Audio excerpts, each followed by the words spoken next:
안녕하십니까. 천만 서울 시민을 대변하고 대표하는 서울시 팟캐스트 시청 뒷골목이 어느새 17회가 되었습니다.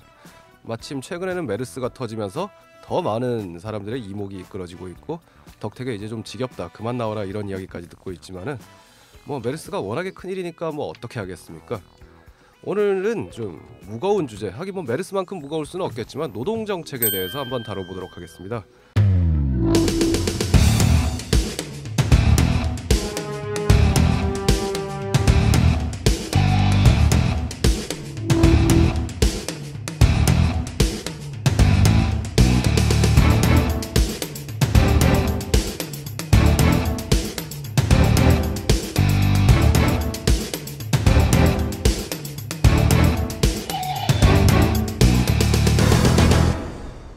오늘은 이제 또 시청에서 두 분이 나오셨습니다. 각각 소개 좀 부탁드립니다. 네, 안녕하십니까. 서울시에서 노동정책과장을 맡고 있는 박범희입니다. 네, 안녕하세요. 노동정책과 김수정 농사라고 합니다.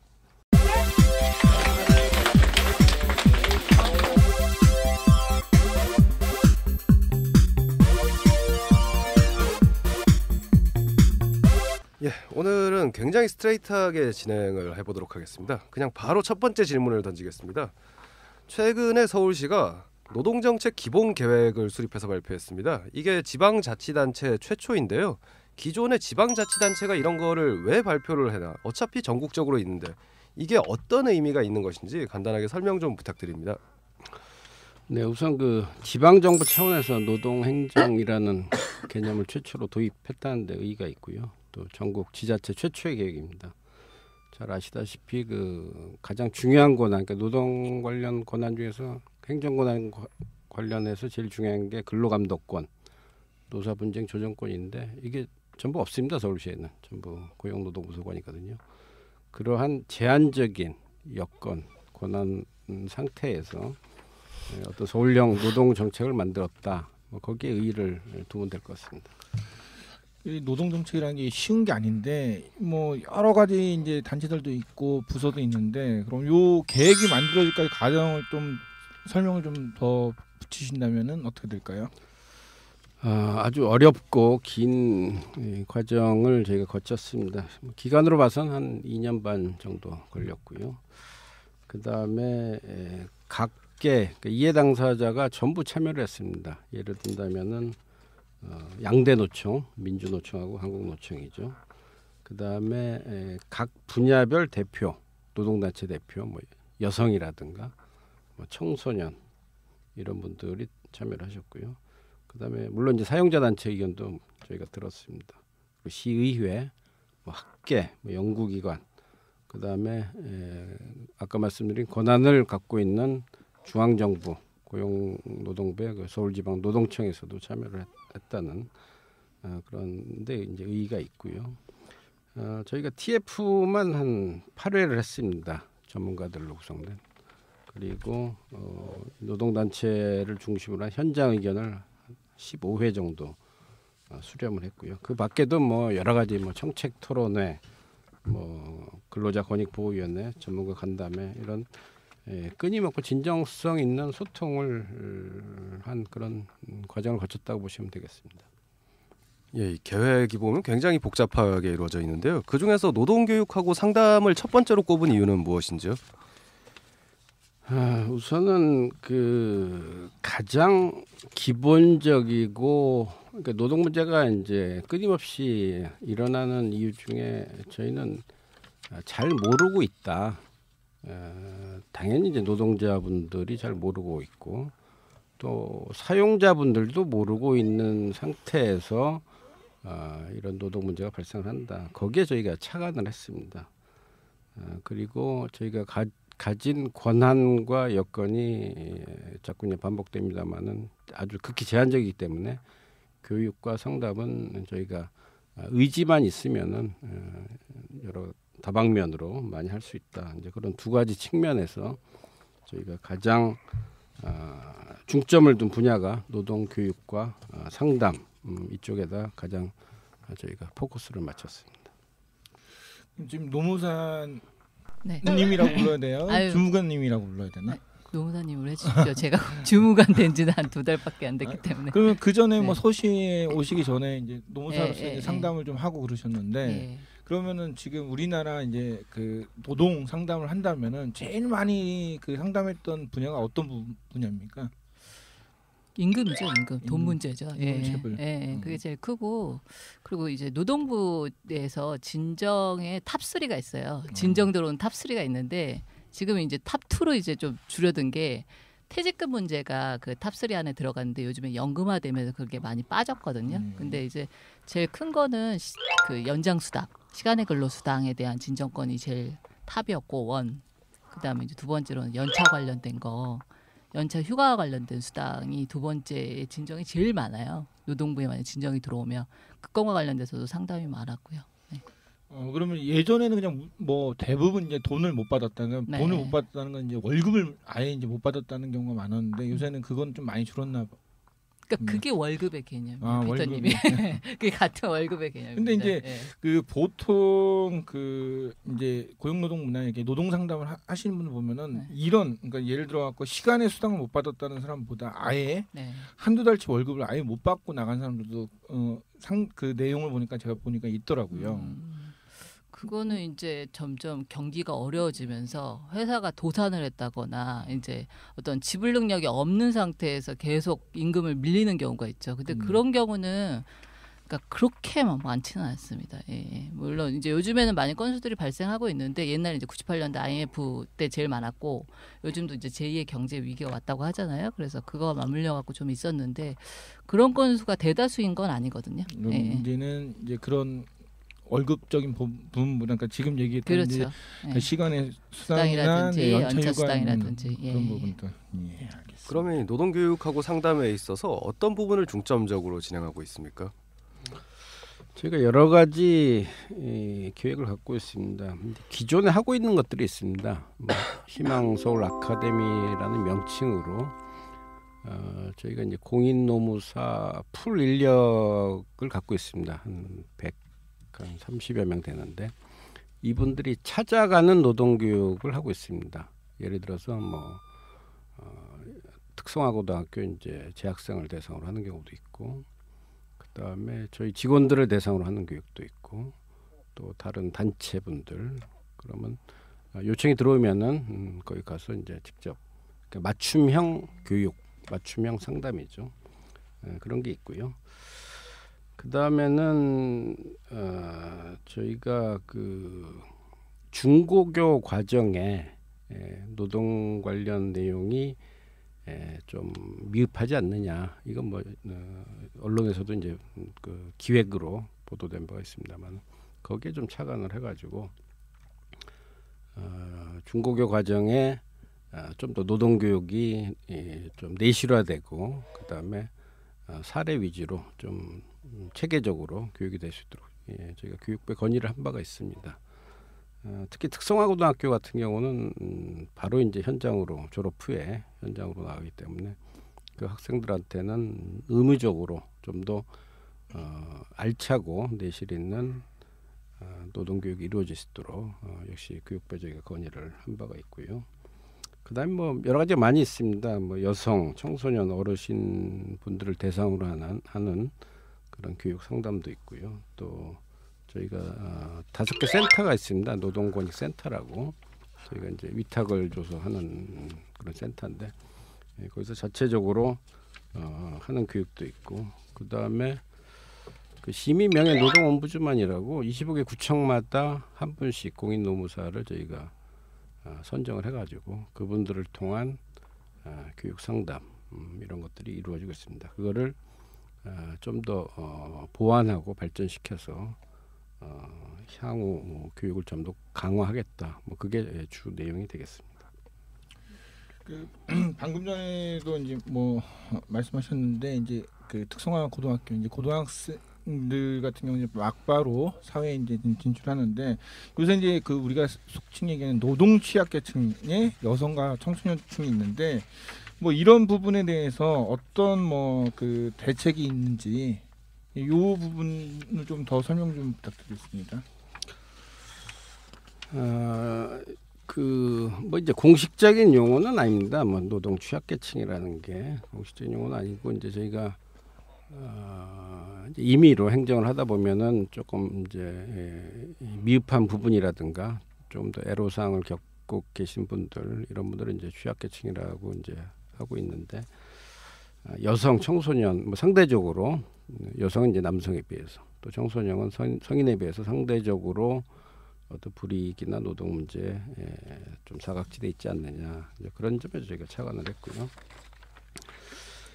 여성분들 같은 경우에는 이 이동 근로하신 분들이 의외로 많습니다. 예를 들어서 뭐 돌봄 종사자, 보험 설계사, 방문 판매원 이런 분들이 있으신데 이분들이 하루 종일 이제 이동을 하시면서 근무를 하시는데 쉴 수 있는 공간이 없습니다. 그래서 그분들을 위한 공간이 좀 필요하지 않느냐.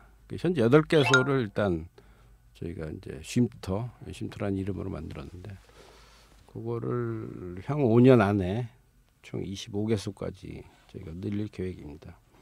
그리고 청소년 권리보호센터라는 것도 저희가 아까 말씀드린 그 권익센터 5개 내에다가 그 5개소를 설치를 해서 운영을 할 예정입니다. 그래서 집중적으로 이 청소년분들의 어떤 노동 문제에 대해서 상담도 하고 또 해결하는 데 이제 조력을 저희가 해드릴 그런 계획입니다. 그리고 청소년 노동 권리 수첩이라고 이제 저희가 책자를 만들었습니다. 이제 그런 것도 계속 업데이트해서 발간을 할 예정이고요. 이런 식으로 취약계층에 대해서 다양한 저희가 계획을 수립하고 있습니다.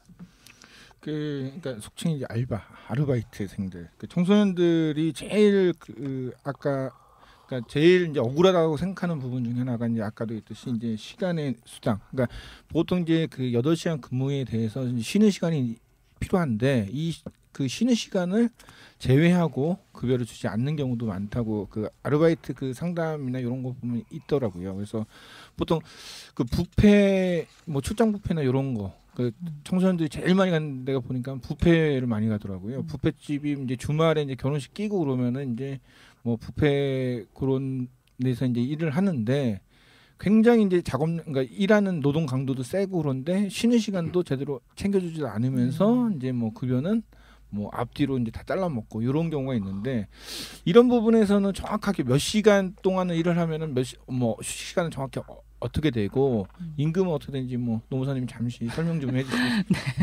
아, 여기서 갑자기 상담을 아니 이게 상담 네, 이런 네, 게 네. 좋다니까요. 일단은 그 아르바이트 분들은 그러니까 일단 휴게 시간은 4시간당 30분이에요. 4시간당. 그럼 8시간이면 몇 시간이죠? 1시간. 1시간. 네. 그렇게 보시면 되고 4시간당 30분을 줘야 되고 실제 지금 8시간을 초과하는 걸 연장근로라고 생각을 하시는데 그게 법이 개정이 됐어요. 예. 그게 한 2013년도경인가 기간제 및 단시간 근로자 보호 등에 관한 법률이라고 해서요. 실제 6시간을 초과해도 그러니까 내가 약정한 시간 있잖아요. 아르바이트가 내가 뭐 사장님이랑 4시간을 약정했다. 근데 4시간을 초과해서 근무했어요. 그것도 다 이제 연장 근로로 봐요. 그럼 그래갖고- 역으로 얘기하면 10시간을 계약해버리면 어떻게 되는 거죠? 10시간을 계약할 수는 있는데 실제 기준은 8시간이에요. 네, 네, 8시간. 그래서 8시간을 또 뭐냐 초과하는 건 무조건 연장 근로인데 이제 단시간 근로자를 좀 보호하겠다라는 의미로 4시간만 근로 계약을 해도 4시간 초과분에 대해서는 50%를 가산하는 게 법이 한 13년도경에 개정이 돼 갖고 50% 가산이 될 수가 있습니다. 근데 이런 경우 네. 거의 모르는 사람도 굉장히 많죠. 많죠. 예. 저도 대학교 때 굉장히 다수 알바를 섭렵해 갖고 했는데 시간에 걸러서 다 받은 적이 없어요. 저도. 예. 그리고 실제 이제 알바분들은 시간에 걸러서당도 문제지만 더 문제는 뭐냐면 주휴에 대한 개념이 우리나라는 아직도 사장님들이 좀 개념을 잘 모르세요. 예. 주휴가 뭐냐면 일주일에 내가 일주를 개근을 하면 개근에 대한 의미로 하루를 쉬면서 유급을 해주셔야 되거든요. 그냥 하루 임금을 줘야 돼요. 쉬면서도. 근데 그런 개념을 아직도 못 잡는 사장님들이 아주 굉장히 많으시죠. 그래갖고 그런 부분도 아직 많이 못 받고 있는 실정입니다. 지금 실태. 그러면은 편의점에서 네. 이제 뭐 자기가 6시간씩 네, 뭐 네. 월요일부터 토요일까지 일을 했다. 그렇죠. 그럴 경우에도 이제 뭐 일요일 날 하루를 무조건 그 유급 휴가를 줘야 되는 줘야 거죠. 되는 거죠. 예, 그렇죠. 근데 이런 거는 이제 나는 6시간밖에 일을 하지 않았기 때문에, 음. 하루 8시간이 아니기 때문에 나는 또 그렇게 생각해갖고 그걸 또 요구하지 못하는 사람들도 많은 그렇죠. 거죠. 아르바이트생도 잘 모르고 사장님도 잘 모르는 이런 난감한 상황들이 있을 수가 있죠. 근데 요즘은 학생들은 더 많이 압니다. 왜냐하면 인터넷이 발달돼 갖고 웬만한 학생들은 더 많이 한다고 보면 돼요. 오히려 이제 연세가 있으신 사장님들이 잘 모르는 경우가 많죠. 이게 아르바이트 같은 경우엔 차라리 나은데 대리기사 같은 경우에는 어떻게 보호가 될 수 있나요? 대리기사요? 예. 대리기사는 일단은 그분들은 약간 그런 문제가 있어요. 근로자인지 아닌지 근로자성 문제가 걸려 있거든요. 약간 그래서 그럼 뭐 정부나 시에서도 보호가 받기가 좀 힘든 그렇죠. 건가요? 만약에 근로자가 아니면 근로기준법의 보호의 대상이 되지 않기 때문에 네. 약간의 이제 법에 그러니까 우리가 흔히 말하는 특수고용직에 이제 네. 분류에 이제 편입되는 대상 중에 하나시죠. 예.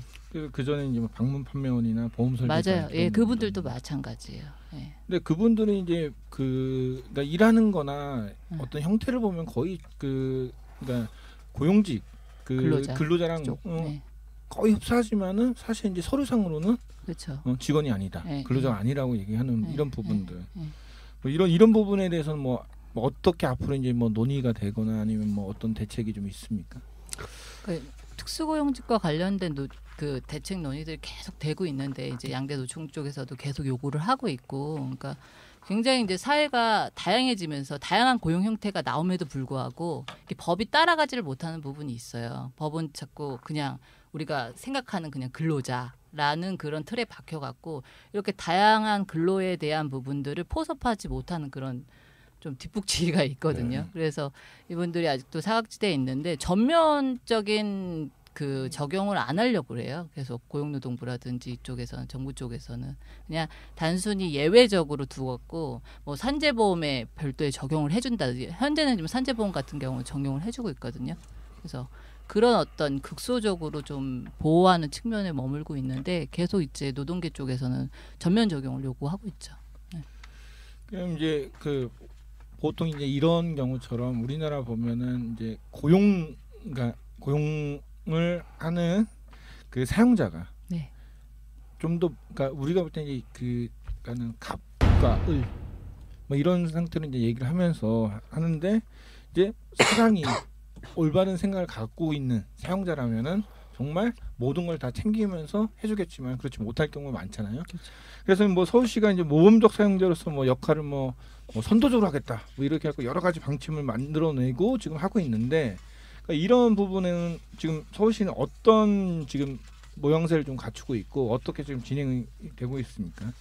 네, 저희가 어떤 행정기관이기도 하지만은 사용자 입장도 됩니다. 그러니까 저희 서울시에 근무하는 직원들, 그 다음에 투자 출연기관이 있고요. 또 각종 이제 민간 위탁, 뭐 용역이라든가 이런 많은 서울시와 관련된 그런 분들이 계십니다. 그래서 서울시도 어떤 사용자로서의 어떤 위치에 있습니다. 그래서 그 부분에 대해서는 저희가 우선 최초로 박원순 시장님 취임 이후에 비정규직의 정규직 전환을 전국 역시 지자체 최초로 추진을 했습니다.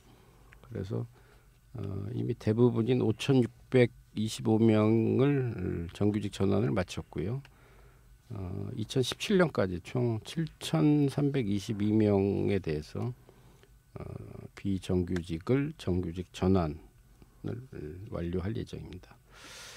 그러면 이제 이분들은 일단 고용 안정이 되고 또 어떤 처우 개선도 병행이 되기 때문에 상당한 자긍심이 고취될 것으로 저희가 기대를 합니다. 이번에 서울형 생활임금제라는 정책이 함께 발표됐는데 그 내용은 어떤 것이죠?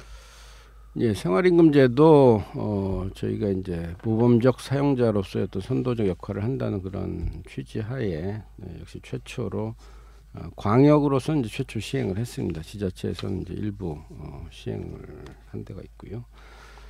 서울은 다른 지역하고 좀 다릅니다. 잘 아시겠지만은 우선 물가 수준이 높고 뭐 주거비도 비싸고 그다음에 사교육비도 다른 지역보다 높고 그러니까 이제 뭐 가계 지출이 많을 수밖에 없겠죠. 그러니까 이러한 서울의 특성, 그다음에 여건을 감안해서 저희가 모델을 여러 가지 이 모델을 대입을 해봤습니다.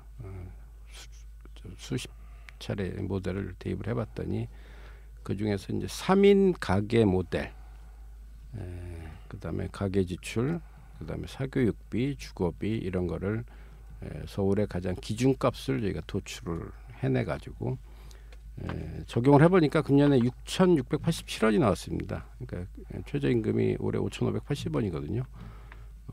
최저임금 대비 120%가 3인 가족이 서울에서 어떤 최소한의 어떤 생활을 영위할 수 있는 그런 임금이다. 그러니까 기초적인 생활을 할 수 있는 그래서 이제 생활임금 개념인데요.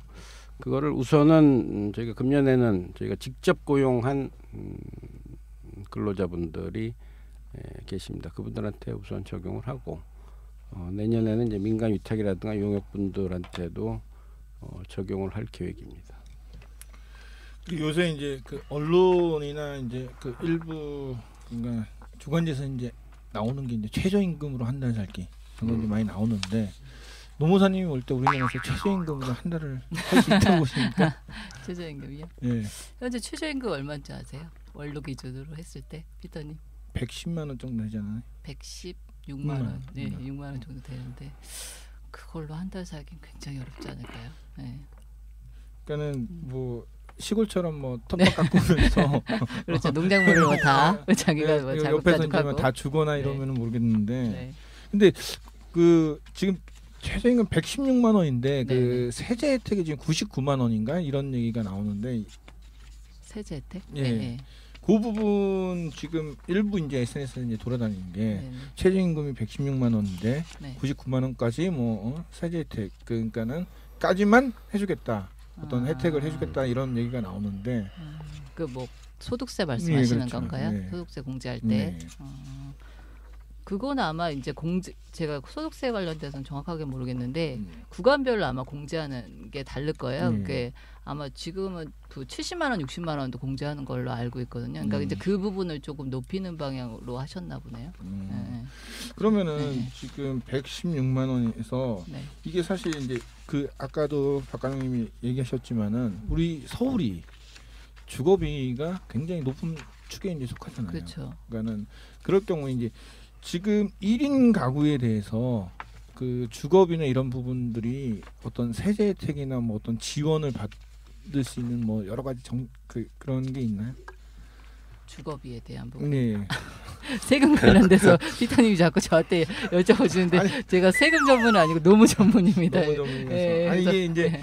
그 최저임금을 이제 하다 보면서 이제 네. 그 최저임금으로 한 달 살기에서 나왔던 가장 큰 이제 밑에 이제 댓글들이나 이제 의견들이 그러니까 이 최저임금을 못 산다. 그 가장 큰 이유가 먹는 거 좀 줄일 수 있고 여러 가지가 있겠지만은 이런 그 주거비나 이런 부분이 서울시에서 가장 그 서울시가 높기 때문에 아까도 박 과장님이 얘기했듯이 그렇다면은 지금 그 서울형 생활임금제 그러니까 서울시는 지금 서울시형 생활임금제로 맞춰갖고 이제 나가고 있는데 네.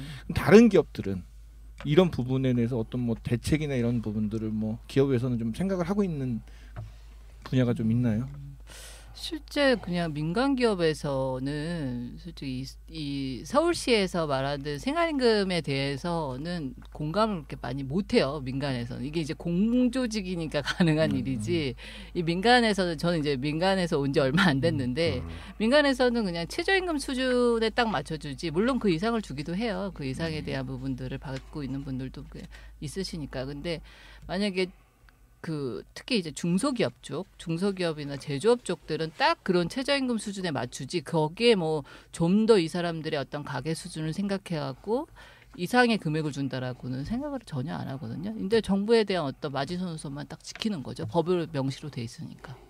그러니까 계속 최저임금을 높이려고 뭐 노동계에서는 10,000원 얘기하고 있는 거고 뭐 그러는 거죠. 계속. 서울시가 이제 서울형 생활임금제를 이제 계속 이제 제시를 하고 어떤 이제 기준이 되면 이제 다른 공공기관도 좀 뭐 따라가나요? 서울시가 했는데 그래도 특별시에서 이렇게 했으면은 좀 다른 데서 좀 따라가고 그래야 되는데 서울시 산하 사업소 거기 사업소 투철 기관은 다 이제 이행을 하려고 하고 있습니다. 예. 일단은 견인차 역할을 하려고 이렇게 지금 대안을 제시를 하고 있는 거거든요. 서울시에서 이제 그 생활임금을 얘기하는 거는 민간에서도 이렇게 좀 따라와라라고 이제 좀 제시를 하고 있는 거죠. 네. 민간 부분 적용은 약간은 뭐 진통도 있을 거고 뭐 시간이 좀 필요한 사항이 아닌가 생각을 합니다. 우선 이 생활임금 적용 대상이 어떻게 보면 대기업보다는 영세 기업이 네. 영세 사업자분들이죠. 그분이 이제 주 대상이 되겠는데 일단 이제 매출 자체가 규모가 작으니까 또 임금 부분이 차지하는 비율이 높고 그래서 이걸 선뜻 도입하기는 어려움이 있다는 것도 저희가 잘 알고 있습니다. 그래서 우선 이제 서울시를 비롯한 이제 공조직에서 우선 이제 아까 우리 김수정 노무사 얘기한 것처럼 견인차 역할을 하고 민간 부분에서도 이제 조금씩 이제 도입을 확산시킨다면은 저희가 궁극적으로 생각하는 거는 이겁니다. 소득이 이제 그 생활임금을 지급을 하면은 최저임금보다 이제 소득이 더 늘어나게 되니까 그 소득이 다시 소비로 이어져서 다시 재투자돼서 매출이 증가하는 어떤 소득 주도의 어떤 경제 선순환이죠. 그거를 저희는 이제 궁극적으로 기대를 하고 있습니다. 그 노동정책 기본 계획에 여러 가지가 들어 있는데 그 중에 안전 관련된 내용도 좀 포함되어 있는지요? 네, 안전에 대한 거 이거는 이제 사람의 생명과 직결된 아주 중요한 문제입니다. 아주 중요한 문제임에도 불구하고 어떻게 보면 저희가 좀 그 등한시한 사회 전반적으로 등한시한 그런 분야가 아닌가 그렇게 생각을 합니다. 그래서 저희가 이번에 노동기본계획에 이 분야를 포함시키는 이유는 저희가 이걸 계기로 인해서 좀 더 우리 사회 전반적으로 이런 안전에 대한 관심과 어떤 정책이 좀 더 만들어질 수 있도록 그러한 취지에서 저희가 안전 분야도 이제 계획을 세웠습니다. 대표적인 게 우선 이제 그 저희가 발주하는 공사장이 이제 많이 있습니다. 그 공사장에 대해서 그 안전이란 게 어떻게 보면 이제 정신적으로 좀 불안정하거나 조금 이렇게 좀 해이해지거나 그런 측면에서 발생하는 부분이 많이 있거든요. 그래서 전문 심리 상담사를 활용한 심리 상담을 저희가 실시할 예정입니다. 그리고 최근에 이제 외국인 근로자가 상당히 많이 늘었습니다. 근데 이분들이 우선 뭐 이제 말이 안 통하고 뭐 음식도 안 맞고 이제 이런 어려움을 겪고 있는데 이분들을 위한 또 맞춤형 안전 교육도 저희가 실시할 예정으로 있습니다. 지금 박 과장님이 그 얘기하신 그 뭐 외국인 근로자들에게 찾아가는 거 이런 부분은 서울시에서 발주하는 것만 지금 해당이 되는 거죠? 네, 일단은 그런데요. 이제 민간 부분에서도 필요로 하면은 저희가 적극적으로 찾아가서 교육이나 상담을 할 계획으로 지금 있습니다. 보통 지금 우리나라 외국인 근로자들이 건설 현장에서 이렇게 산재도 많이 지금 당하고 있지 않나요? 지금 굉장히 많이 다치고 있죠. 예. 이제 그럴 경우 이제 그분들에 대한 뭐 산재 그 혜택이 제대로 이제 다 이루어지고 있는 건지 그 예전에는 제가 한 10년 전에 외국인 근로자들 이제 상담을 한 적이 있었는데 그때만 해도 거의 산재받기가 정말 하늘의 별따기였거든요. 근데 지금은 좀 많이 나아졌는지 이제.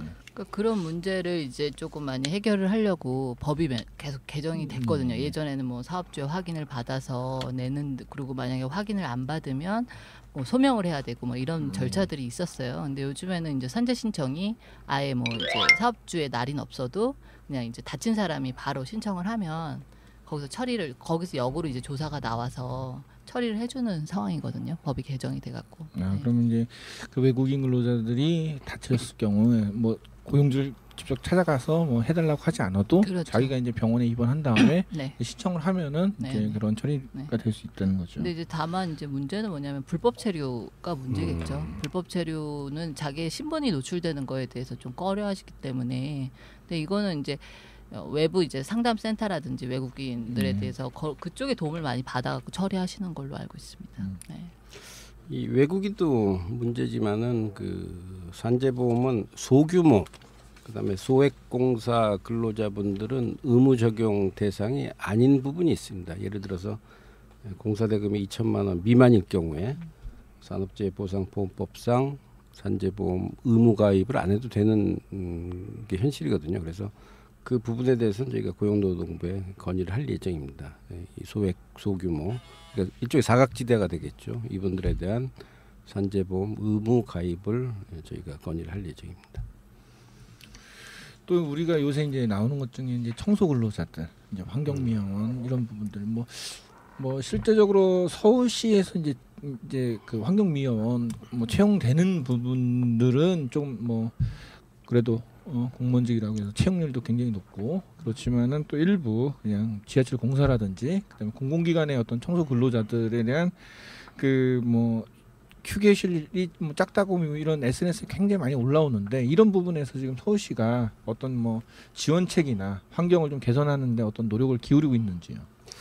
그 청소 근로 하시는 분들이 이제 뭐 여러 가지 어려움이 있으시지만은 그 가장 기초적인 예를 들어서 뭐 탈의를 한다든가 아니면 그 작업 후에 이제 샤워를 한다든가 그런 공간이 사실상 없는 데가 많이 있었습니다. 그래서 저희가 작년부터 이건 이제 크게 돈을 예산 투입을 안 하더라도 이분들한테 아주 상당한 편의를 도모할 수 있는 분야거든요. 그래서 작년부터 이제 이런 사업을 계속 해왔습니다. 올해도 이제 13개소에 대해서 샤워실과 탈의실을 현대화하는 그런 사업이 있고요. 그래서 총 400여 개소에 대해서 향후 5년간 400여 개소에 이런 청소 근로자분들을 위한 탈의실 그다음에 샤워실에 대한 공사를 저희가 함으로써 근로 환경을 대폭 개선해 드릴 예정입니다. 지금까지 발표한 이런 많은 정책들이 사실 지자체에서 하는 거는 사실상 대형에서는 처음인 것 같은데요. 이게 잘 시행될 수 있을지 어떻게 뭐 감시를 하고 대책을 마련할 것인가 이런 것까지 다 나와 있나요?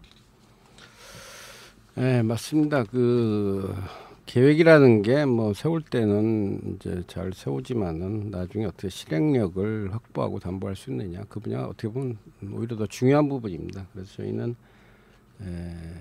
이 계획에만 그치지 말고 이 노동정책 기본계획이 제대로 실현될 수 있도록 여러 가지 제도적인 장치를 만들었습니다. 우선은 그 근로자권익보호위원회라는 위원회가 있는데 거기에는 민주노총, 한국노총 등 그 양대 노총 대표분이 참여를 하시고 그다음에 사용자도 참여를 하시고 사용자 대표분들 그다음에 학계, 뭐 연구기관, 뭐 서울지방노동청, 시의원 그러니까 모든 분들을 망라해서 이제 참여하는 위원회인데 이 위원회를 통해서 정기적으로 점검과 평가 그리고 수정 보완할 수 있도록 그런 제도적인 장치를 만들었습니다.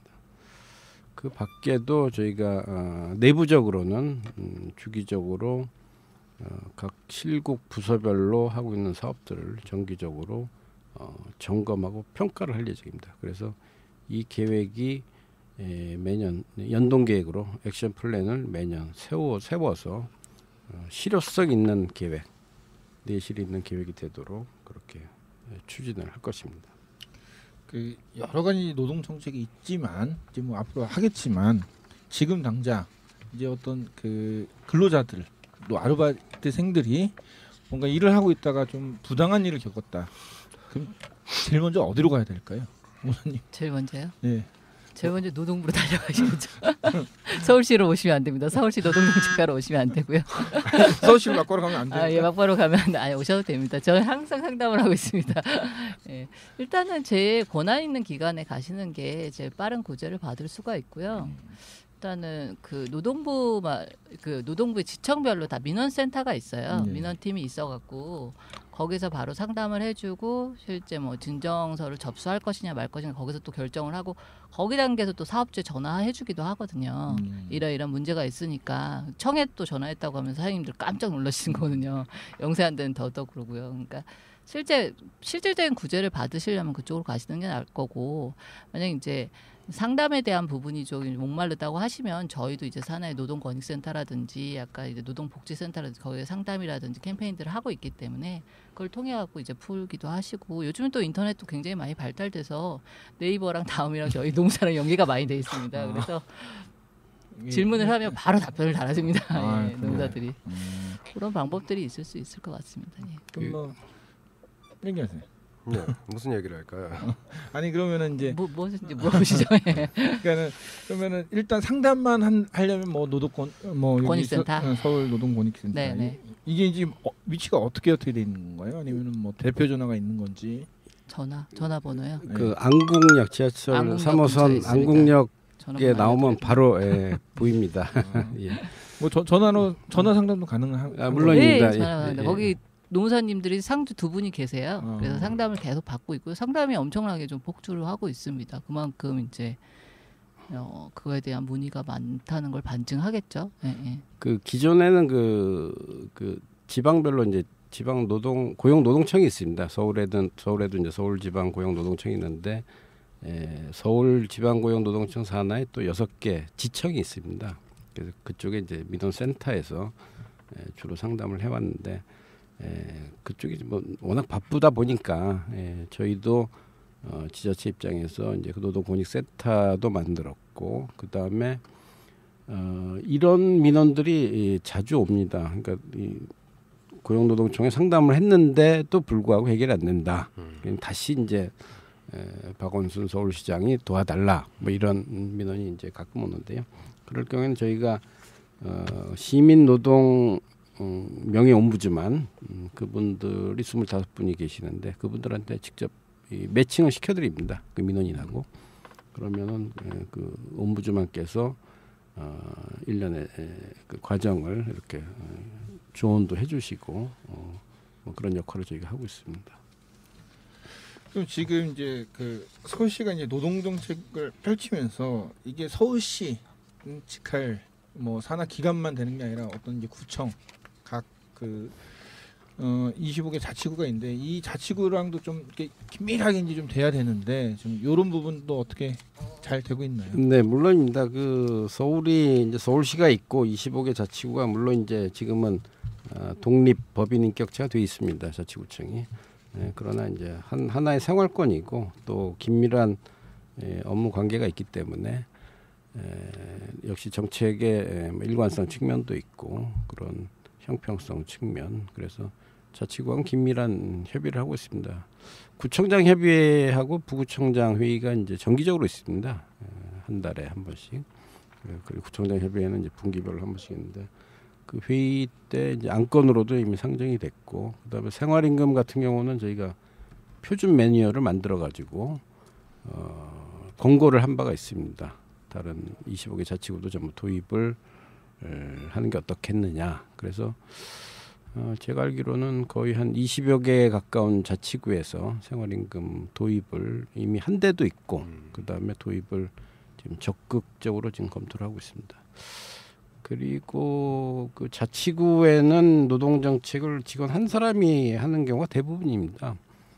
그래서 가장 이제 시민들하고 밀접한 접점에 있는 데가 이제 구청이거든요. 이런 구청에서 직원 한 명이 노동정책을 하기는 너무 힘들다. 그래서 저희가 팀 단위 이상의 조직을 노동 전담 조직을 구성하는 게 어떻겠느냐. 역시 이것도 저희가 공고를 한 바가 있습니다.